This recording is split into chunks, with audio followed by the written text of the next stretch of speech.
Had a lot of people asking about more picks and stuff. American Racing wheels, just because the Kragers are now made in China, so I didn't think it really mattered. Cooper Cobras only have about 2,000 miles on them. We did no work to the body at all. It's actually kind of a maroon color, which I don't know if that's original or not. I just pulled this out of the garage. So it has the Dynamat, or I guess it's kill mat, what do they call it, throughout the entire trunk area, inside. It was born as a 327 SS. We upgraded everything. All LED lights, so the wiring harness has been totally changed out, so everything's digital. The interior I did myself, and it turned out good. Hindsight, I probably should have sent it down to Arizona, had it done at one of those shops. But I had like the seats professionally wrapped here in Utah.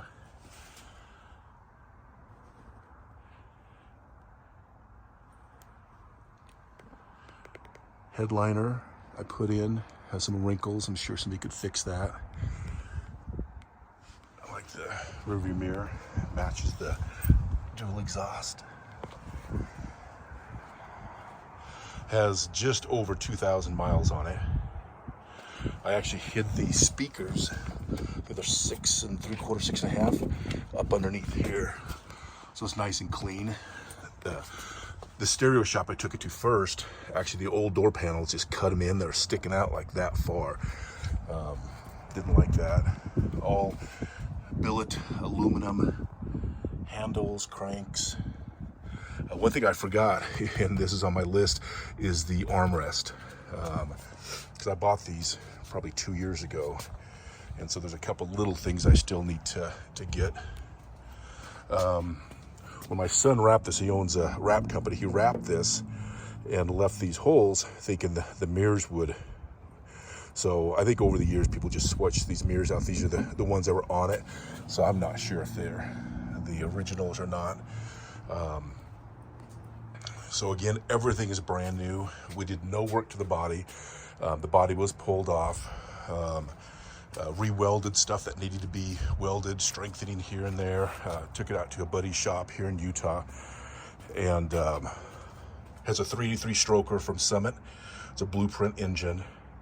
Upgraded the brakes all around. And again, everything's brand spanking new. The Global West suspension, which is fantastic. It does hit here.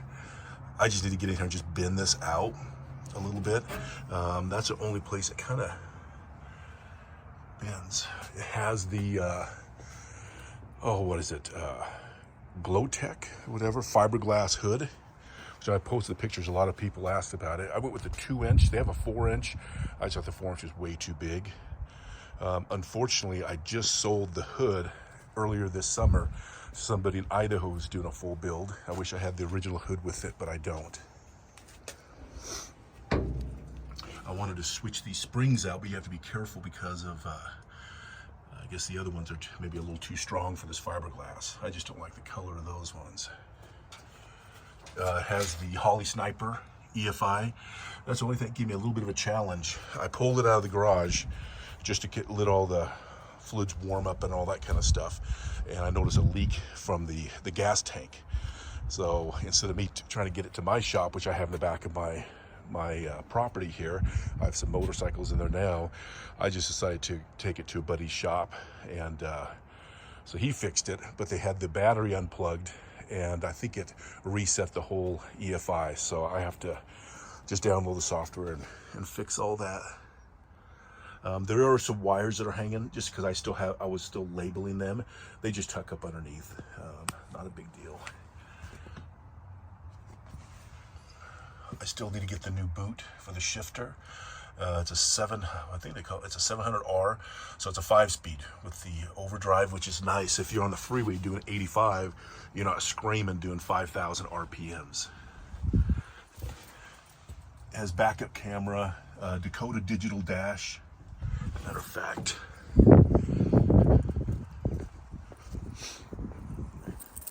just got it home from my friend's shop 2 days ago. It sat here, so normally it fires up pretty good though.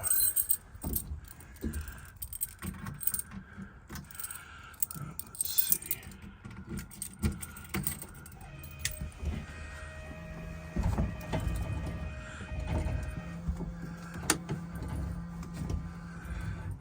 see. So it has 2020 miles